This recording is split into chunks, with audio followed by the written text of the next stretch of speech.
Hi, now I'm coming to you after a couple of days of Israel's attack or strike on Iran.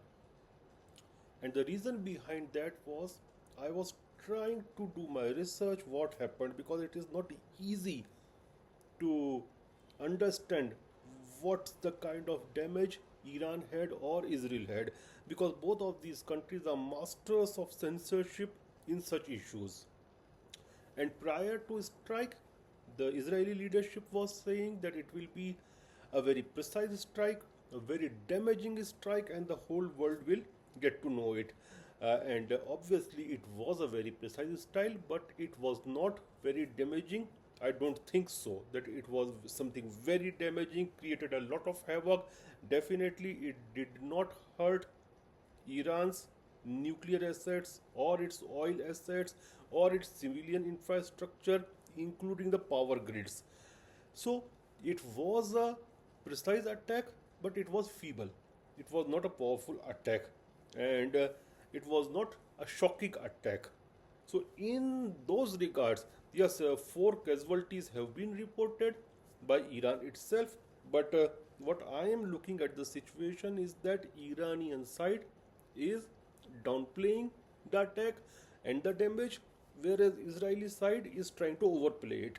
And Israeli side is obviously supported by Western press. So these things are going on there in West Asia right now.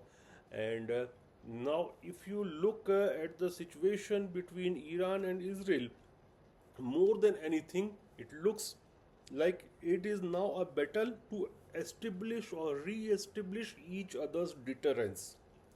And if you look in past 60 70 years, Israel had got a very good deterrence when it comes to the region, but somehow now Iran has also got a deterrence, and they showed this time because whatever the visuals are coming, whatever the videos are coming, it was showing like all those things which we were seeing since past 1 year in the skies of Tel Aviv or Haifa in Israel. Same kind of situation we saw in Iran, Tehran especially, where Israel's attack was there and counter attack was there on those projectiles from the projectiles of Iran. So they have shown their capability and capacity of air defense system. It might be a Russian system, it might be their indigenous system. I am not going into it because I am no expert in that. But they have actually demonstrated the capacity. And previous to that, Iran has demonstrated they can hit anywhere in Israel, and this time Israel has also showed that they are also having capability and capacity to hit in Iran. Uh, as far as my research goes, none of the Gulf countries are accepting that their airspaces were used, but definitely Israel has to use someone's airspace in order to go up till there. The most obvious candidate is Jordan, and they might have also breached the airspace of Iraq. Jordan, they might have talked with the government, and Iraq, they might have breached it. And as far as the reports are coming, the Israeli jets, which they claim that there were 100 jets, I think bombers were few, but most were there in support and safety operations, including the refueling of the planes because of the distance.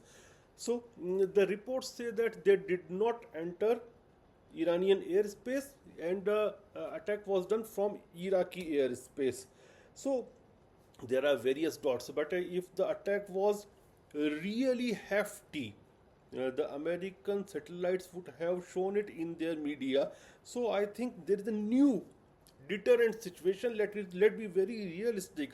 There is a establishment of a new deterrent situation in Middle East, wherein Israel, which is a nuclear power supported by United States, it is not a claimed nuclear power, but everybody knows that Israel is a nuclear power, and there is a possibility that even Iran is a nuclear power. We have heard about all those earthquakes some time back, so it's possible that thing is putting deterrence, and that is the reason that this attack was not strong. But anyway, let's see what happens. Let's pray for peace, and let's pray for sanity, that sanity must be restored from all the sides.